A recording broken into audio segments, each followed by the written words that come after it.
ako po ay hindi po na-harass, hindi po na-abuse. I thought you were harassed. Ako po ay na-rape po. Na-rape? Na-rape po ako, Your Honor. Yung musical director? Yes po. Kasi there are a lot of definitions of rape.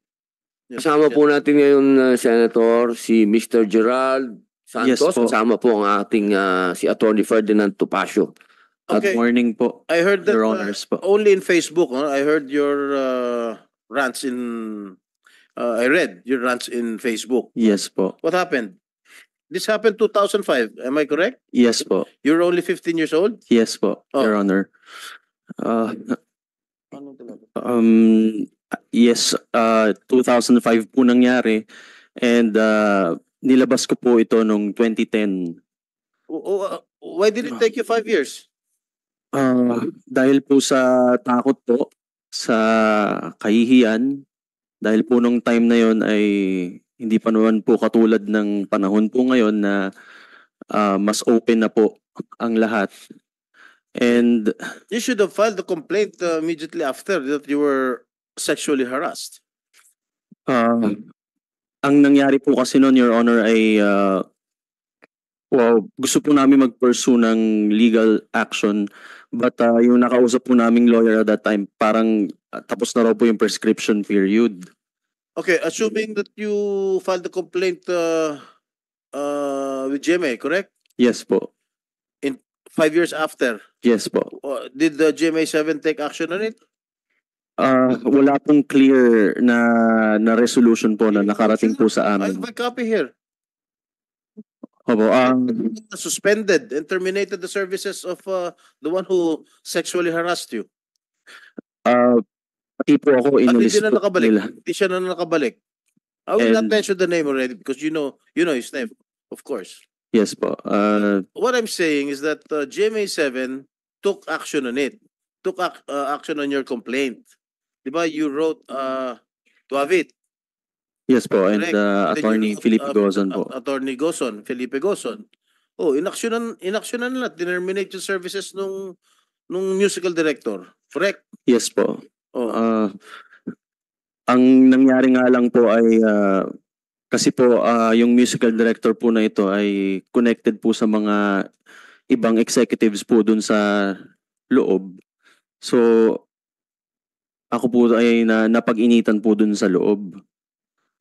So kahit na kumbaga naalis nga po siya, naalis din po ako sa network. Yun po yung nangyari po, Your Honor. O, diba? Umingi ka rin ng release, diba? Umingi ka ng release sa GMA, correct? Release po sa GMA Artist Yes. Center at that Yes. time. But we wanted po na maging under the GMA itself. I have a copy here of determination, the document terminating the person who harassed you. And it was signed by the Senior Vice President, Entertainment TV, Wilma Galvante. Hindi po nakarating po sa amin yan, Your Honor. You want me Hindi to- po You want me to talaga. provide a copy? You want me to provide a copy? Ayan, no? Sorry po. Ibig sabihin, hindi mo alam na inaksyon na ng GMA7. Nabalitaan ko lamang po na wala na po siya sa GMA. But since wala po kaming na receive na official na yan po, yung letter na resolution po, ay kasi nababalitaan po namin na nakakapag musical director pa rin siya sa mga shows, sa mga concerts. Tapos yun ang sinasabi mo, banned ka na raw sa GMA7. Is that correct? Hindi po, I'm banned po sa entertainment department po. Dahil po yung may kaibigan po siya dito sa entertainment department na hanggang ngayon po ay galit po sa akin. Kaya hindi po ako makapasok po sa entertainment department. Hindi, But pero- sa ano po, sa news, sa mga news departments po, sa mga game shows ay nakakapag-guest po ako. Pero hindi ka totally banned doon sa network. Di ba? Yes po, hindi ko po sinabi na totally banned po ako. Bale, ayun po, nilinaw ko din po naman yun doon po sa nilabas ko pong video. So, what do you want to, ba't ka pumunta rito sa Senate? Yun po, Your Honors, actually, ako po ay hindi po na-harass, hindi po na-abuse. I thought you were harassed. Ako po ay na-rape po. Na-rape? Na-rape po ako, Your Honor. Yung musical director? Yes po. Kasi there are a lot of definitions of rape, you know. How did you say it's rape? Handa po akong ikwento po dito yung nangyari. Pero ako po ay natatakot na baka po ako po ay balikan po ng mga taong ito. Kung ano po, hihingi po ako ng tulong po sa inyo,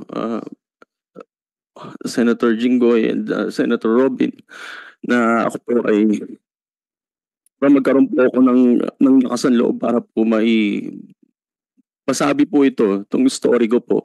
For 19 years po, ay kinip ko lamang po ito dahil sa takot ko nga po sa kahihiyan. Hindi ko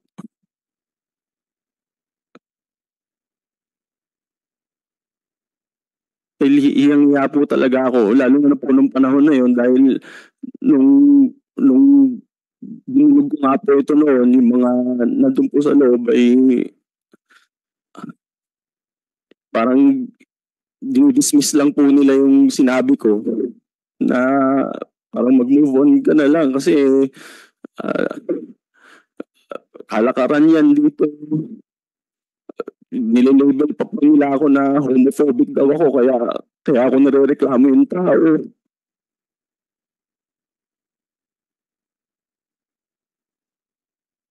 I was only 15 years old at that time, Your Honors. So wala po talaga akong lakas ng loob nung mangyari parang yung pang-abuso po sa akin. Wala po akong lakas ng loob talaga. Contestant pa lang po ako noon. Contestant pa lang po ako noon and may power talaga po siya over me. Kaya hindi ko po nasabi talaga agad. Even nung sinabi ko po sa parents ko yan, galit na galit po sila, iyak na lang po kami ng iyak. Particularly yung lolo ko po. Kinamatayan na nga po ng lolo ko yun dahil sa sama ng loob niya. 2 years after, namatay po yung lolo ko kasi sa sama ng loob na po dyan kasi hindi po ako nabigyan ng katarungan po. So nangyari po sa akin. Okay, DOJ, what are the legal remedies that Mr. Santos can avail, considering the circumstances or statements he just gave? Kasi, is there a prescriptive period sa rape? Sir, yes. Ilang taon? I think, sir, it's 20 years, but I'll check po because he is a minor when the crime was committed. So baka po mas matagal po yung prescriptive period niya. But for grave offenses po, it's 20 years na pwede pa siyang mag. Are you I'll contemplating? check po the exact years po. Mr. Santos, are you contemplating of filing charges Yes against the po. musical director? Yes po, Your Honor. Even though Kasi ang tagal ko na po talagang gusto po kaya lang natatakot po talaga ako and wala po akong means. Kaya Your Honor, ako po ay naniniplod po sa inyo. Tulad niyo po ako kasi ako na po nitong tinago lang po sa ano ko po eh. Yung after po nung no, that's why we are. yung after po nung nagreklamo kami sa GMA, nung natanggal po ako sa GMA, halos gumapang po kami para lang mabuo ang career ko. Kami po ng manager ko, dito po yung manager ko, si Kuya Kokoy. That's why we are here investigating in aid of legislation. Kasi I've heard being members of Showbiz together with Senator Robin, this has been prevalent since the 90s. That's why we're going to submit, maybe the committee of Senator Robin is going to submit a committee report with regard para matigil na itong sexual harassment within the movie industry. Opo, This has been going on since early 90s. Opo, yun po nung At nangyari hindi lang lalaki pati babae. Pati babae, hindi lang lalaki. yun po, sobrang bumapang po kami. And nagpasalamat na lang po talaga ako na yung mga interviews ko po actually nung sinasabi kong marami pong beses na gusto kong sumuko na kasi dumating po talaga sa point na parang gusto ko na rin pong tapusin po yung buhay ko kasi ako rin po yung breadwinner ng family ko. So, hirap po talaga ako kung paano ko po itataguyod yung family ko na napigilan po yung mga opportunities po sa akin. Kumusta naman ang career mo ngayon? Sa ngayon po, wala po akong Umalis ka sa GMA7. Di ba lumipat ka sa TV5? TV5 po ako, pero You were asking for a release from GMA7, correct? yes po. Oh. Yes po, Your Honor. You transferred to TV5. Yes po. Oh, what happened to your Binigyan career? binigyan po nila ako ng opportunity na makapag-show sa weekly show din po nila. Pero eventually ay hindi naman po nag-prosper yung shows at nawala din po ako. Wala rin nangyari. Yes po. At ayun po, napapasok na po ako sa teatro at thankfully po ay dumating po yung pangalawang parang second win po nung career ko nung nabigyan po ako ng opportunity po sa Miss Saigon po. Nakapasok po ako sa Miss Saigon. Doon lang po talaga nabuhay lang ulit yung confidence ko na halos nasira na po parang pinrevent na po ang yung opportunities ko po, yung mga kakataon ko po dito sa Pilipinas. And thankfully po nabigyan po ng opportunity sa international stage. Very good. Anyway, you have your lawyer beside you, top-notch lawyer beside you, Attorney. Salamat nga po ako sa aking kaibigan po si Attorney Tomasio. We will not prevent you from filing a rape case against your accuser, against your yung Yes po. musical director. We will not prevent you. That is your prerogative. You seek advice from your lawyer. Bali, po kasi si attorney po ay talagang binigyan lamang po ako ng oras po ngayon at siya po ay legal counsel ko for now, but after this po ay talagang ako po ay kailangan ko pong humanap po ng aking legal counsel for the case po. At sana po ay matulungan niyo po ako, Senator Jinggoy, Senator Robin. Ako po ay nakikiusap po sa inyo dahil ako po ay natatakot po dahil na-prevent po nila yung aking progress ng career po dito sa Pilipinas. Ngayon po kung magsasalita po ako, hindi ko po alam kung ano pong kaya pa po nilang gawin. What do you mean na-prevent yung progress mo sa network? You were the one who asked for a release.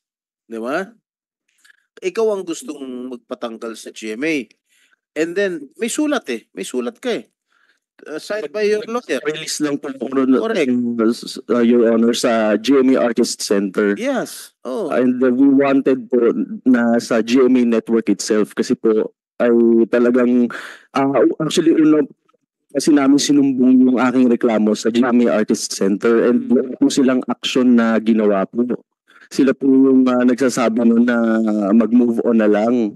Kaya po sabi namin, ma-release po ako sa GMA Artist Center at maging under na lang po ng network.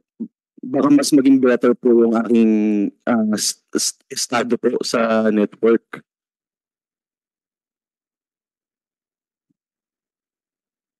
I have a copy of the letter of your lawyer. Notice of rescission of GMA Artist Management Agreement. Ikaw ang gusto magpa-release Oh. Sa Artist Center po, sir. Di ba yun Your Honor. ang bumubuhay, yun ang nag-build up sa mga artista, yung Artist Center? Po, pero may mga artists po na under GMA network itself po. So nagpapa-release ka sa Artist Center. Doon po sa artist management nila. Pero pwede pong under GMA network ka po at that time. Sinisip mo po, unfortunately, GMA has failed to perform its obligation under the agreement as discussed in Mr. Santos's letter dated February 9, 2010. On the basis of the above, our client has decided to rescind the agreement. Ooh.